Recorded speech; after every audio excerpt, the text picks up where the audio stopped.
Assalamualaikum warahmatullahi wabarakatuh. Hari ini kita jumpa lagi dalam kelas seni kita. Kita akan belajar tajuk seni anyaman. Okey, seperti yang anda dapat lihat hari ini, kamu dapat lihat, inilah produk-produk anyaman yang ada di negara kita. Dan ini adalah seni kraft warisan negara kita sendiri. Okey. Kita tengok punya.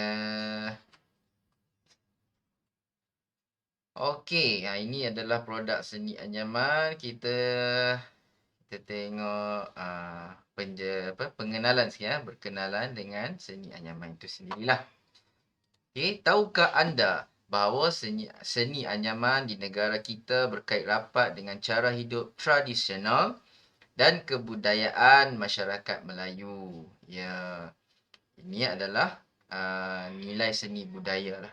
Seni anyaman merupakan satu seni warisan. Okey, kita highlight dekat kebudayaan.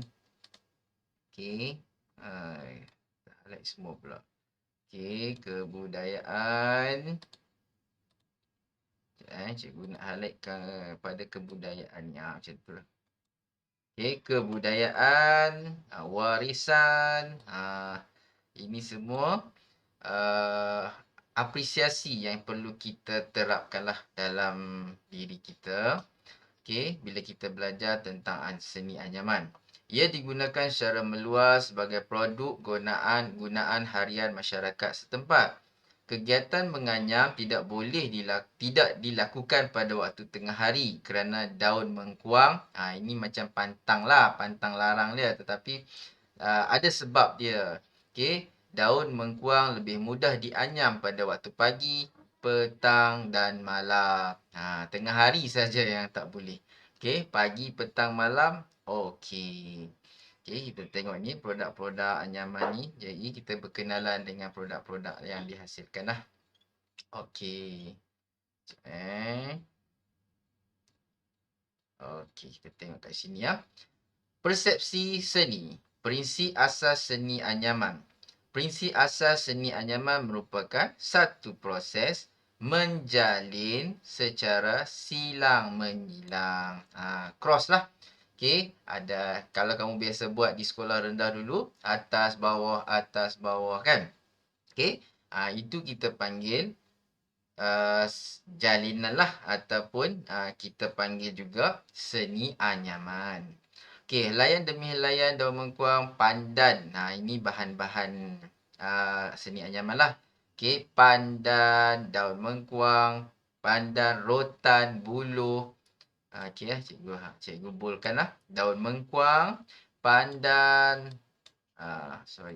pandan, rotan, buluh dan beberapa bahan yang lain. Nanti kita tengok bahan-bahannya. Ini pengenalan dulu. Sesebuah hasil seni anyaman dianggap sempurna apabila penganyam mementingkan ketegangan. Dia mesti ada ni, ketegangan. Ini bukan bergaduh, ketegangan ni, ataupun stres, tegang. Ini ketegangan dari segi kekemasan tu. Kita nak tarik bagi tegang betul-betul lah semasa menganyam, agar anyaman rapat dan tidak longgar. Ini kualiti anyaman itu tersendirilah. Pemilihan bahan asas seni anyaman menentukan hasil kekemasan sesebuah seni anyaman tersebut. Okey. Yang ini kita tengok jenis-jenis seni anyaman. Okey, tadi kita belajar konsep seni anyaman, definisi seni anyaman tadi. Proses menyilang tu. So, yang ini kita tengok jenis pula. Jenis ada 3 jenis seni anyaman. Okey, seni anyaman ada 3, iaitu anyaman gadas, anyaman kelarai, anyaman sulam. Okey, anyaman gadas tu macam mana?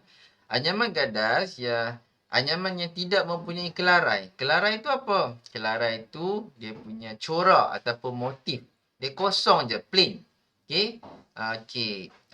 Anyaman asas bagi anyaman mengkuang menggunakan teknik angkat satu, turun satu. Mana-mana anyaman itulah dia. Mesti angkat satu, turun satu, angkat satu, turun satu lah. Cuma kalau kita nak hasilkan kelarai nanti baru dia akan ada angkat 2, angkat 1, angkat 3. Nanti kita tengoklah. Okey, tapi anyaman gadas, keyword dia tidak ada kelarai. Cikgu akan bolkan kat sini. Tidak mempunyai kelarai.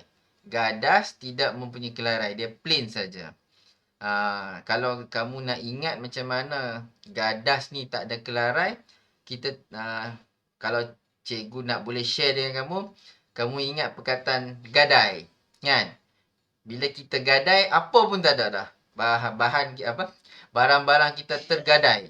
Apa pun tidak ada. So, gadas adalah tidak mempunyai kelarai. Tidak mempunyai kelarai. Okey. Anyaman ini biasanya digunakan sebagai tikar pelapik untuk aktiviti harian. Ya, kalau kita pergi rumah-rumah kampung, kita selalu dapat lihatlah penggunaan tikar yang menggunakan jenis anyaman gadas ni. Kita dapat tengoklah rumah-rumah tradisional yang dahulu, kan. Kita dapat tengok mereka meletakkan sebagai pelapik lantai tersebut. Kemudian anyaman kelarai. Anyaman yang mempunyai corak. Okey, kita tengok jenis yang kedua, anyaman yang mempunyai corak atau motif. Corak atau motif yang berbentuk dam. Maksudnya ada, kita dapat tengoklah dia ada warna yang lain. Kemudian dia susun ikut motif-motif tertentu. Okey, itu panggil kelarai, anyaman kelarai. Maksudnya bila nak ingat anyaman tu ada motif, itu adalah anyaman kelarai. Okey, kelarai. Dan terhasil daripada proses menganyam. Ialah okey, anyaman yang menghasilkan satu gaya atau ragam hias. Okey, kita belajar di tingkatan 2 dulu, seni ragam hias. Okey, ragam hias ni yang menghiasilah motif-motif yang menghiasi tikar tersebut ataupun anyaman tersebut.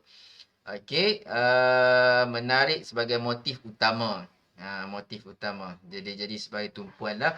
Anyaman ini biasanya dirancang dan dilakukan serentak semasa proses anyaman. Ya. Okey. Jenis yang ketiga. Boleh faham? Macam mana nak ingat, macam mana kita nak ingat anyaman kelarai itu ada motif? Macam mana kita nak ingat? Okey, kelarai itu bermotif. Kelarai. Apakah perkataan kelarai yang boleh menyebabkan kita ingat dia ada motif? Okey.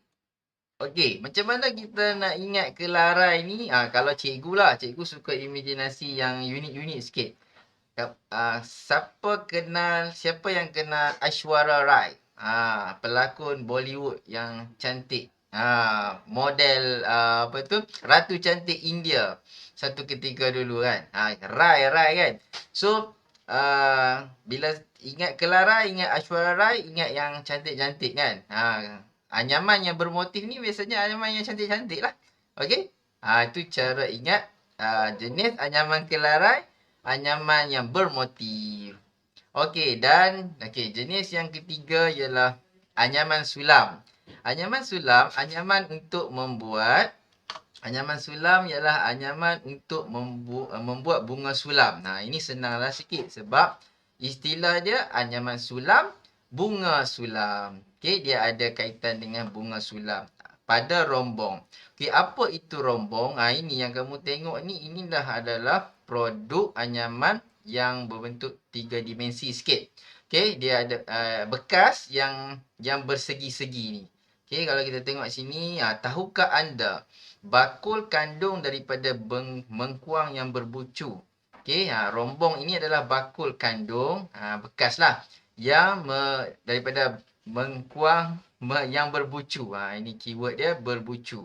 Bekas yang berbucu. Okey, mempunyai penutup. Nampak dia ada 2 lah. Dia datang dalam dua apa tu, bekas lah. Bekas macam tu kan. Kalau kita zaman sekarang ni kita pakai itulah Tupperware tu kan. Ada bekas, ada penutup. Orang zaman dulu pun dah ada teknologi dia tersendirilah. Teknologi dia tersendiri. Ada bekas, dah ada penutup. Okey, digunakan untuk menyimpan padi dan peralatan jahitan. Itu namanya rombong. Okey. Biasanya jenis anyaman sulam ada pada rombong sebab dia ada menggunakan membuat bunga sulam. Okey, ragam hias bunga sulam ni jenis yang memerlukan alat penyisip untuk memasukkan helaian daun yang berlainan warna ke atas permukaan anyaman sulam. Nah, ada bunga-bunga dia tertentulah. Okey, kat sini cikgu ada ambil contoh-contoh yang lain. Ni rombong juga. Nah, nampak dia ada bunga-bunga tertentu. Okey, yang ini bunga-bunga yang disisip ni, ini dipanggilkan bunga sulam. Alright. Okey, kita tengok seterusnya. Okey. Okey, kita tengok seterusnya. Sorry. Okay, kita tengok dia punya motif-motif pula. Motif seni anyaman kelarai. Okey, kalau kamu tengok dekat sini, senang saja. Orang dulu-dulu bagi nama motif-motif kelarai ni ikut dia punya corak tu tersendirilah. Dia ada representasi kepada flora, fauna. Flora tu tumbuh-tumbuhan, fauna tu haiwan dan nama-nama manusia. Okey, kita tengok satu persatu. Okey. Okey, kelarai bunga cengkeh. Kelarai bunga cengkeh. Kalau kamu kenal bunga cengkeh tu macam mana, kalau kamu rajin masuk ke dapur, tengok bunga cengkeh tu atau rajin makan sup. Okey, kamu akan tengok, kenallah ini nampaklah bunga cengkeh di situ. Okey, cikgu tak perlu nak explain lebih-lebih sebab ini memang benda yang ada di sekitar kita. Benda yang kita memang nampak hari-hari kan. Senang nak ingat. Okey, kelarai bunga api. Nampaklah seperti bunga api tu kan. Percikan-percikan bunga api. Okey, kita tengok pula contoh fauna. Kelarai tapak harimau. Macam mana dikatakan ini tapak harimau ni? Cikgu nampak macam bintang ninja-ninja je. Tak nampak tapak harimau. Okey. So, mungkin kalau kita tengok dari segi ni tak nampak tapak harimau. Tapi kalau kita tengok secara keseluruhan. Okey, mungkin nampak seperti tapak harimau. Tapi kalau kita tengok dekat sini, apa kaitan ni? Ni bintang ninja ni? Senjata ninja ni kan yang baling tu kan. Dengan harimau. Mungkinlah ninja ni. Ni cara nak ingat bukan ini cerita asal macam mana wujudnya kelarai tapak harimau. Okey. Apabila ninja ni berjumpa dengan harimau, dia akan baling lah dia punya senjata dia tu. Okey. Jadi kelarai, ingat ini kelarai tapak harimau. Bukan kelarai tapak ninja pula. Okey. Kemudian kelarai buntut siput.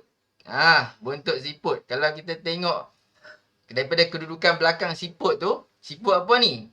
Siput yang ada pusaran di belakang tu, siput khinzir kan? Okey. Siput belitung, siput khinzir. Okey, kita dapat tengok daripada belakang tu, kan, dia lingkaran. Ini samalah daripada belakang kan. Kelarai buntut siput. Okey. Kemudian kita tengok ni, nama manusia. Mak Mek. Kelarai Mak Mek. Macam mana kamu nak ingat ni kelarai Mak Mek? Tak ada pun muka Mak Mek kat sini.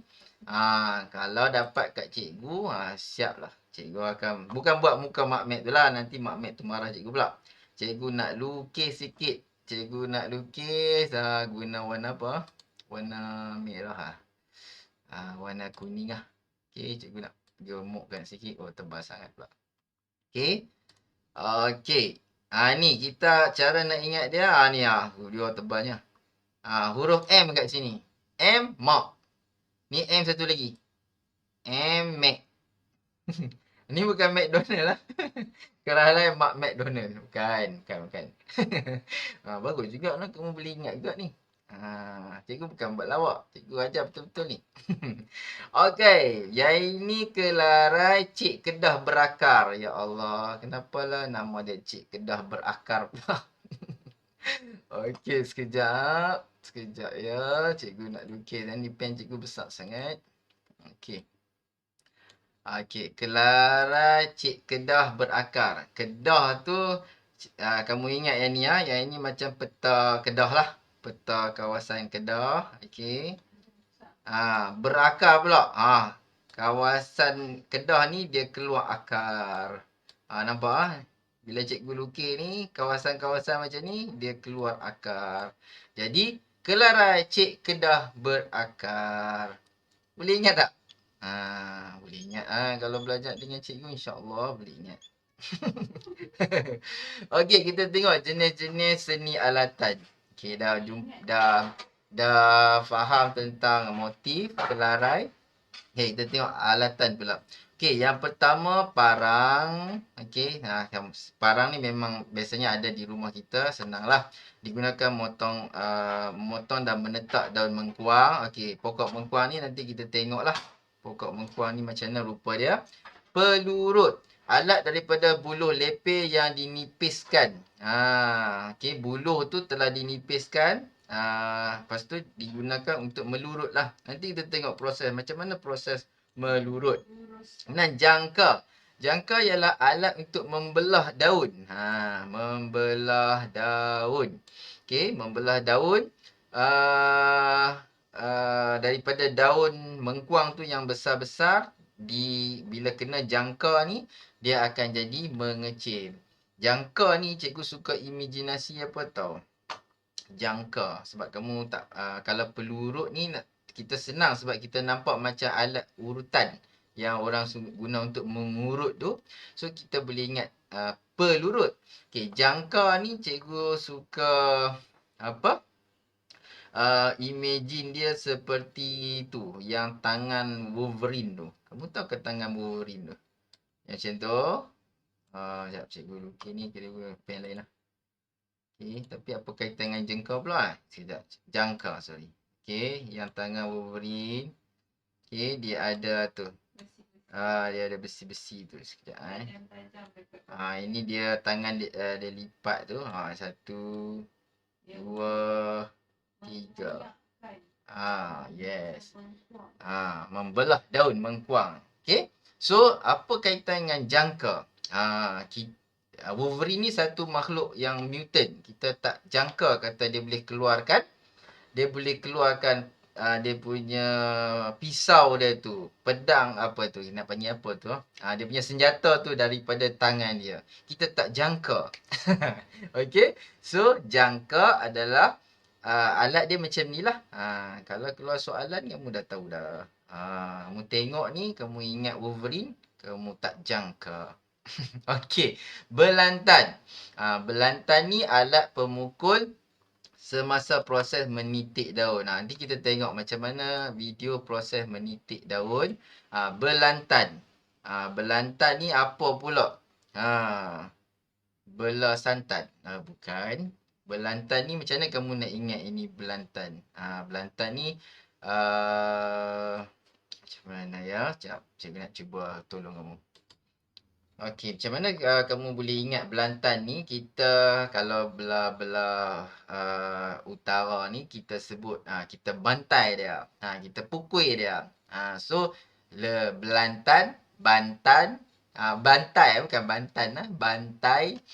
So harap-harap yang anak-anak murid cikgu yang berada di sebelah di seluruh Malaysia ni, jadi kamu cubalah ambil perkataan utara ni, kita bantai dia, kita pukul dia, macam tu lah. Habis muka dia kena bantai, kena pukul lah macam tu. So belantan ialah alat pemukul. Okey, senang nak ingat. Okey. Tapi kamu jangan amal pula pukul-pukul orang ni. Ini cuma cara ingat. Penyisip. Penyisip alat daripada buluh yang ditajamkan menyerong. Macam ni. Di salah satu hujung layan boleh diselitkan untuk disisip. Okey. Nama pun penyisip. Kegunaan dia untuk menyisip. Semua daripada buluh lah. Daripada alat semula alat daripada sumber alam. Masya-Allah. Pisau, alat untuk membelah daun daripada mempulur tulang belakang daun dan bahagian tepi daun yang berduri. Okey. Pisau ni, kita jangan bayang pisau yang ada kat rumah kita tu, tapi pisau dia fungsi yang sama. Cuma bentuk tu tidak tidaklah sama dengan pisau kita lah. Tapi fungsi dia untuk membelah daun daripada mempulur, tulang dia tu yang keras dan nak buang duri. Okey. Boleh dapat? Tak dapat nanti tonton balik video cikgu ni sampai kamu ingat. Okey. Okey, kita tengok apa tu? Bahan-bahan anyaman lah. Okey, yang pertama rotan. Okey. Selalu orang guna untuk menganyam ni rotan, ni mengkuang, pandan. Pokok mengkuang ni dia lebih kurang pokok pandan tapi dia besar dan dia lebih besar daripada pandan, lebih keras dan berduri. Pokok mengkuang ni. Okey, pandan, pokok pandan kamu bisa tengoklah. Pokok buluh, okey, buluh tu sendiri bahan dia. Tapi pokok buluh kamu bisa tengok kan. Ribu-ribu ni kamu jarang tengok lah. Mungkin ada setengah-setengah tempat saja yang biasa dengan pokok ni untuk buat anyaman. So ada gambar macam ni lah. Lebih kurang pokok macam apa? Paku pakis kan. Yang ada di batang-batang pokok. Nama pokok ni adalah ribu-ribu. Dan bahan yang lain, bahan semasa, riben kita boleh buat anyaman. Okey, pokok kercut. Okay. Pokok kercut ni unik tau sebab dalam dia macam straw. Dia ada rongga. So kita boleh jadikan straw. Straw dari alam semula jadi. Kemudian straw itu sendiri jute. Okay, jute ni yang apa tu? Dia panggil apa jute ni pokok jute lah yang kita hasilkan tali tu. Tali-tali kapal apa tu kan. Okey, strap plastik. Yang ini kalau di Perlis ni selalu kita dapat tengok di bakul-bakul apa di kawasan padang besar tu. Kita dapat tengok orang-orang Thailand mereka menjual bakul-bakul ni, bakul-bakul anyaman. Okey, menggunakan strap plastik. Kemudian gulungan surat khabar. Okey. Inilah bahan-bahan yang digunakan untuk anyaman. Okey, kita tengok fungsi seni anyaman. Okey, yang pertama tudung saji. Okey, tudung saji. Okey, digunakan untuk menutup sajian berbentuk kerucut dan diperbuat daripada mengkuang. Okey, kamu tahulah fungsi tudung saji kan? Tak perlu cikgu explain sangat. Okey, bidai. Okey, sejenis tirai yang diperbuat daripada bilah, rotan ataupun buluh. Okey, bidai kita tahu kan? Dia macam lebih kurang langsir tapi untuk outdoor lah. Lebih keras, lebih tahan lama lasak. Tikar parudan. Tikar parudan ni tikar kecil yang digunakan sebagai alas untuk memarut kelapa bagi tujuan menadah isi kelapa yang diparut. Nampaklah dalam gambar tu senang nak faham. Cuma dia saiz lebih kecil saja. Nyiru. Bekas daripada buluh berbentuk bujur atau bulat yang digunakan untuk menampi padi atau beras, hiasan dinding dan menjemur kain. Nyiru adalah bekas daripada buluh berbentuk bujur atau bulat yang digunakan untuk menampi padi atau beras, hiasan dinding dan menjemur ikan. Okey, nyiru ni kita tengoklah kalau cerita-cerita Piramli dulu kan. Ataupun cerita-cerita video-video dulu.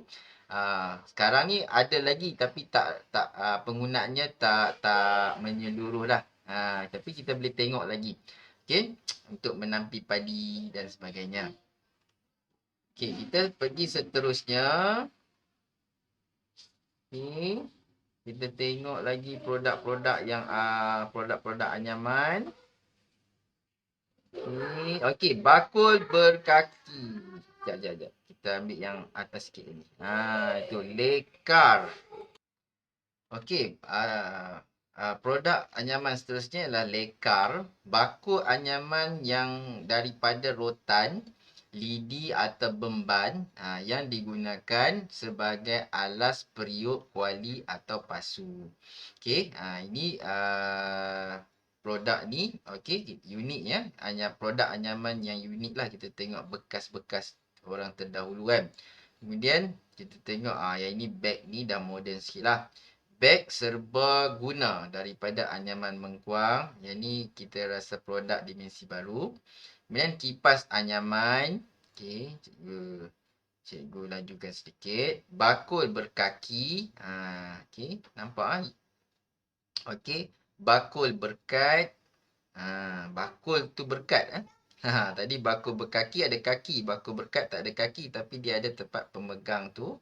Cantik Okey. Dan raga. Raga, kita tahulah untuk letak apa tu, buah-buah kan. Kita tengok selalu. Ataupun kadang-kadang raga ni digunakan tu apa, untuk serkup ayam tu lah. Lebih kurang lah bentuk dia kan. Okey, kita tengok info seni di sini ialah kelarai. Kelarai itu apa? Corak yang terbentuk daripada proses menganyam. Ini nama special lah. Corak yang ada pada anyaman, dia ada nama special dia adalah kelarai. Okey. Rotan pulur. Rotan pulur ialah isi atau bahagian dalam sebilah rotan.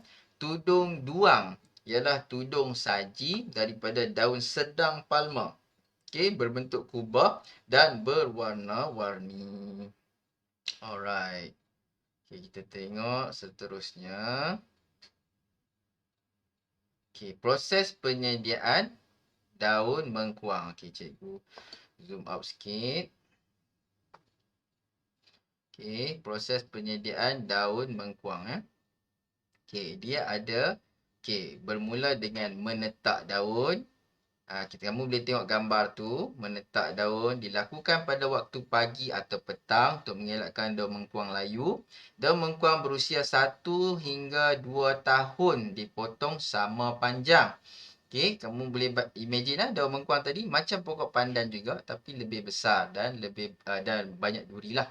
Okey, dan disusun mengikut rangkap iaitu merepang. Ada rangkap-rangkapnya, istilahnya merepang. Okey, menetak daun Melayu. Okey, kita tengok video kalau boleh menetak daun ataupun okey, cikgu ada video apa tu?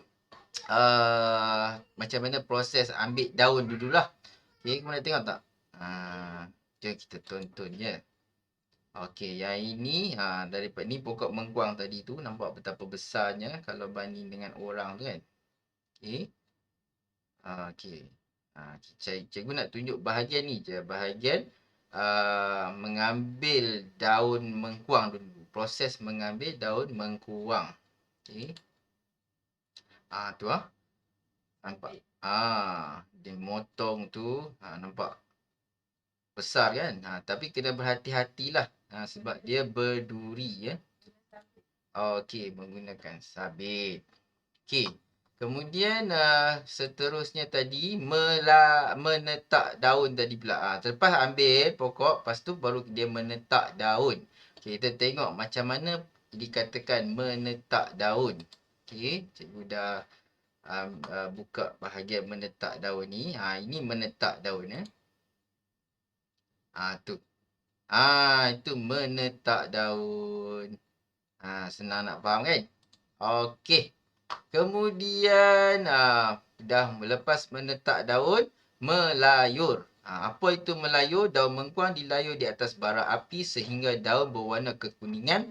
Tujuannya untuk melembutkan daun, lebih mudah untuk dibelah dan dijangka dan dijangka. Kemudian dibelah untuk membuang duri dan tulang belakang menggunakan pisau. Okey, kita tengok ni melayur, proses melayur. Okey, ini melayur Okey, kita tengok proses melayur. Cikgu zoom out dulu. Okey, kita play. Tu nampak diletakkan tu, dia layur kat tu. Orang utara kata melayok lah. Ini dah pergi ke menjangka tadi Okey, tak apa. Sekejap ya. Sebelum kita pergi menjangka tu, cikgu nak kita baca dulu dia punya informasi dia. Okey, menjangka. Daun mengkuang dibelah menjadi helai yang kecil dengan menggunakan jangka. Ingat tadi jangka? Tak jangka keluar apa tu? Wolverine tadi. Okey. Inilah jangka ni, alat jangka. Jadi kita tengok alat jangka tu. Okey, alat jangka bermata tajam digunakan untuk mencucuk pada daun yang diletakkan di atas kain tebal dan daun itu ditarik perlahan-lahan. Bahagian tepi daun mengkuang dan durinya dibuang. Itu menjangka. Sekejap kita tengok menjangka. Okey. Sekejap cikgu kat mana cikgu letak menjangka. Yang ini yang menjangka. Okey, kita tengok sini. Menjangka. Okey. Menjangka. Okey, sekejap lagi. Yang tu dia tadi melurut sekejap tu. Okey, kita tengok. Tu dia mula nak menjangka. Tu dia letak. Okey. Touch tu. Lepas tu tarik. So, dia dah terbelah beberapa bahagian lah. Nampak? Ini dipanggil menjangka. Okey, kemudian menitik. Menitik pula. Apa itu menitik? Menggunakan apa tu? Ingat lagi tak penukul ni? Belantan tadi ya. Proses menitik atau membantul menggunakan belantan kecil yang dilapik dengan sebatang kayu untuk melembutkan daun mengkuang. Tadi selepas jangka, lepas tu menitik pula. Okey. Dia gulung-gulung-gulung layang-layang kecil tadi. Kemudian dititik-titikkan. Titik tu bukanlah buat titik-titik tu, tapi kita pukul je. Okey, sekejap kita cikgu tengok kat sini. Menitik. Ini proses menitik ya.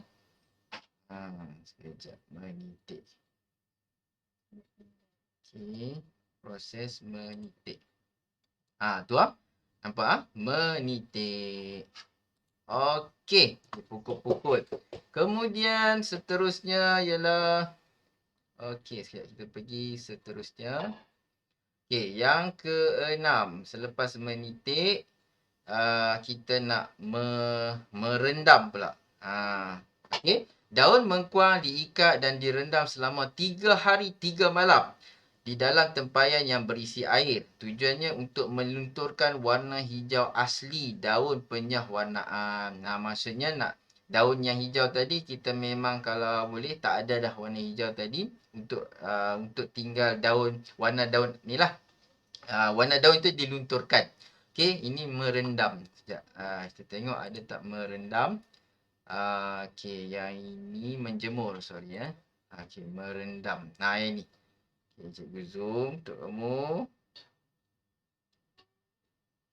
Okey, merendam tu direndam dalam tempayan tu. Nampak? So diletakkan air lah dalam tu. Okey. Ini proses merendam. Okey, kemudian menjemur. Tadilah. Okey, daun mengkuang yang telah direndam dibilas dengan air bersih. Dan selepas 3 hari dia diangkat balik, kemudian dibilas dan dijemur di bawah cahaya matahari. Okey, kita tengok. Okey, ini proses menjemur lah. Dijemur. Okey. Menjemur. Okey. Okey, kita dah jemur. Kemudian yang seterusnya ialah melurut. Apa itu proses melurut? Melurut ialah proses dilakukan dengan menekan daun mengkuang dengan pelurut tadi dengan menggunakan jari dan pelurut dari pangkal hingga ke hujung kan. Jadi tu macam urut lah. Okey. Okey, untuk melembutkannya, daun dilipat supaya sama panjang sebelum memulakan proses melagang. Okey. Okey, yang ketujuh melurut. Melurut. Yang mana melurut? Cikgu nak tunjuk. Ini proses melurut daun mengkuang. Kita tengok kat sini. Okey, melurut. Nampak Lurut tu nampak? Okey, ni kita zoom sikit. Macam tu lah. Okey, ya, tu Okey. Dan terakhir yang ke-8 dalam proses penyediaan daun mengkuang ni ialah mewarna lah. Kita letak pewarna. Air dimasak dalam periuk bersama dengan pewarna yang dikenali sebagai inci. Periuk berwarna tu dikenali sebagai inci. Daun mengkuang yang telah dilonggarkan ikatannya dimasukkan ke dalam periuk selama 10 minit. Masukkan 3 hingga 4 asam keping untuk mewatikan warna. Ini proses matikan warna secara tradisional lah. Cuci dan bilas ikatan daun mengkuang yang diwarnakan. Jemur ikatan daun mengkuang di ampayan yang teduh dan atau jauh daripada cahaya matahari supaya warnanya tidak pudar. Okey, kalau kita tengok dekat sini, ini proses mewarna. Cikgu boleh zoomkan kat sini, proses mewarna. Okey, nampak? Masukkan dalam tu, nampak dah tercelup macam tu pun dah lekat warna dia. Okey. Itu adalah baru proses penyediaan daun mengkuam. Okey, seterusnya kita tengok. Okey. Proses nak menganyam lah pula. Yang ni ada 1, 2, 3, 4, 5. Proses dia. Okey. Okey. Ini cikgu akan tunjuk video lah. Kalau cikgu tunjuk yang ini, kamu boleh tengok balik di buku teks. Tapi ada video yang disertakan ni. Cikgu dah buka ke cikgu punya telefon ni. Kamu boleh tengok sekejap lagi. Cikgu akan zoomkan untuk kamu. Okey, cuma kamu kena sambil sekali tengok, sekali cikgu akan cerita lah. Okey, lagang. Proses kedua, pertama lagang. Yang kedua anyam. Yang ketiga pepeh. Yang keempat sisip. Yang kelima kerat. Ya. Okey, jadi sambil tengok video tu, cikgu akan tunjuk dia punya, cikgu akan explain lah sikit kan. Okey. Okey, sekarang proses melagang. Okey, cikgu akan zoom bahagian yang perlu di zoom sahaja. Bahagian kamu senang faham tu. Nampak? Mula-mula letak macam tu. Okey, proses melagang ni apa? Proses melagang ialah helaian dilipat dua bahagian sama panjang dengan helaian mengkuang dibentuk seperti V. Kaedah ini dikenali sebagai melagang atau menaja. Nampak tu? Cara letak tu yang mula-mula sekali. Cara letak yang mula tu dipanggil melagang. Nak start tu. Proses ini dipanggil melagang. Okey. Senang nak faham. Tak apa, kamu boleh tonton lagi. Kamu guna QR code kamu tu, kamu boleh tonton lagi video ni lah. Ini untuk cikgu sebagai pemudah cara lah kamu dapat tengok macam mana proses melagang. Okey. Ya, kalau cikgu boleh forward lagi. Okey, ini mula nak menganyam pula. Okey, menganyam pula. Macam mana menganyam? Proses menganyam dimulakan dari bahagian tengah layan yang dilipat. Bahagian permulaan layan mengkuang dijalin secara berselang-seli. Nampak tak? Dia punya tu. Dia masuk. Ini nampak. Dia lipat selang-seli macam tu. Ini proses ni namakan menganyam. Cikgu. Okey, cikgu pindah sikit. Okey. Menganyam. Okey, kemudian kita tengok proses yang ketiga pula. Okey. Tadi ingat nak start tadi lagang. Lepas tu dah mula anyam. Okey. Okey. Kita tengok proses yang ketiga pula. Cikgu cepatkan sikit. Okey, masih anyam. Okey, yang ketiga, pepeh. Okey, kita tengok pepeh pula. Okey, proses pepeh. Okey, nampak? Pepeh juga dikenali sebagai lepeh. Iaitu ialah teknik melipat dan menganyam bahagian tepi anyaman. Nampak tadi ya? Kemasan tu untuk mematikan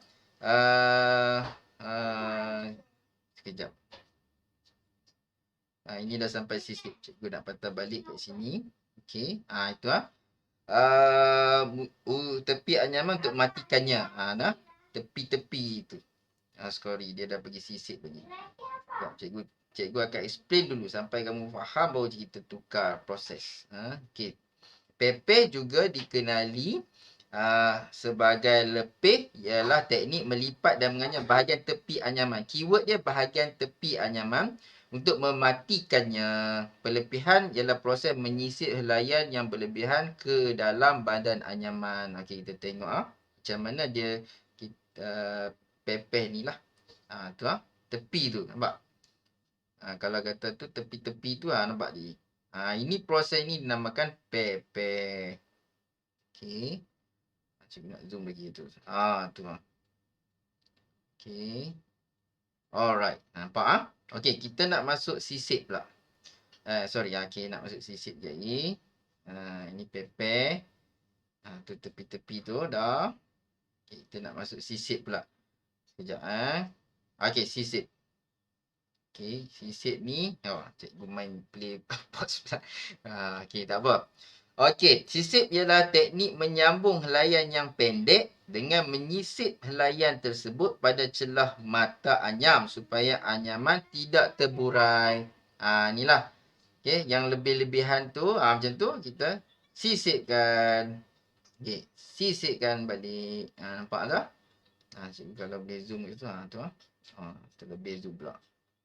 Okey, sisit. Mana dia ni? Kamera dia tak fokus. Okey, cikgu nak. Okey, ni dah proses yang lain dah. Okey. Okey, ini proses kerat. Kerat. Kerat ialah kita kerat lah. Ya, baki bilangan anyaman dipotong menggunakan pisau supaya anyaman nampak kemas. Tu tengok dia kerat. Yang lebih-lebih tu kita kena kerat lah. Okey. Okey.